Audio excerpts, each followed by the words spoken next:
هدوء مشوب بالحذر تشهده العاصمة الليبية طرابلس مع استقرار حكومة الوفاق الوطنية في إحدى قواعدها البحرية، خطوة تتالت على إثرها ردود الفعل العربية والدولية المرحبة.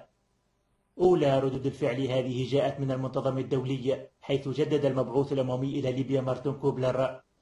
دعوته إلى الأطراف الليبية إلى القبول بحكومة الوفاق، ودعا إلى رفع الحظر الدولي عن تصدير السلاح إلى ليبيا وتوحيد جيشها عوضا عن وجود جيشين، والإسراع بإعداد دستور للبلاد وإقراره. من جانبها قالت فيدريكا موغريني مفوضة السياسة الخارجية والأمن في الاتحاد الأوروبي إن وصول مجلس الرئاسة إلى العاصمة يمثل فرصة فريدة للليبيين من جميع الفصائل للم الشمل والمصالحة على أساس الاتفاق السياسي. واعتبر وزير الخارجية البريطاني فيليب هاموند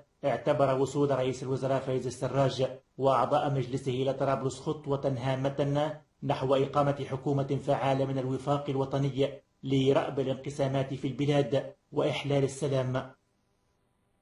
داخليا دعت رابطة علماء ليبيا التي تعد أكبر تجمع لعلماء الدين في البلاد المجلس الرئاسي لحكومة الوفاق الوطني إلى السعي للوصول إلى تشكيلة حكومية توافقية تستطيع أن تحظى بثقة النواب في طبرق.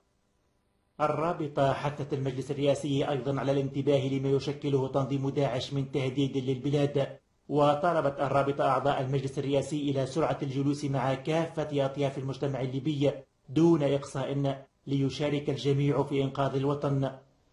من جهته قال أشرف الشح عضو لجنة الحوار الليبي إن اللقاءات التي عقدها أعضاء المجلس الرئاسي لحكومة الوفاق مع بعض وزراء حكومة الإنقاذ في طرابلس ساهمت في تهدئة الأوضاع، خاصة أن هؤلاء الوزراء أصبحوا مقتنعين بأن الوقت لم يعد يسمح باستمرار الأزمة.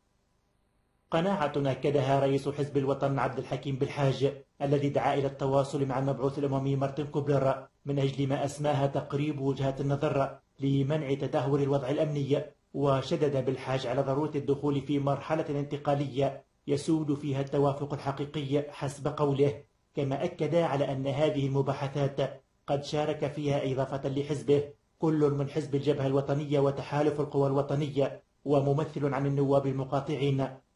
وكان مفتي عام ليبيا حذر يوم أمس المجلس الرئاسي بفتح باب الجهاد ل10 سنوات إذا أصر المجلس الرئاسي على الاستمرار. تزامن التحذير مع إغلاق مقر إحدى القنوات المحلية، وهو ما نددت به مراسلون بلا حدود، وطالبت السلطات الجديدة بحماية الحق في الإعلام والإعلاميين.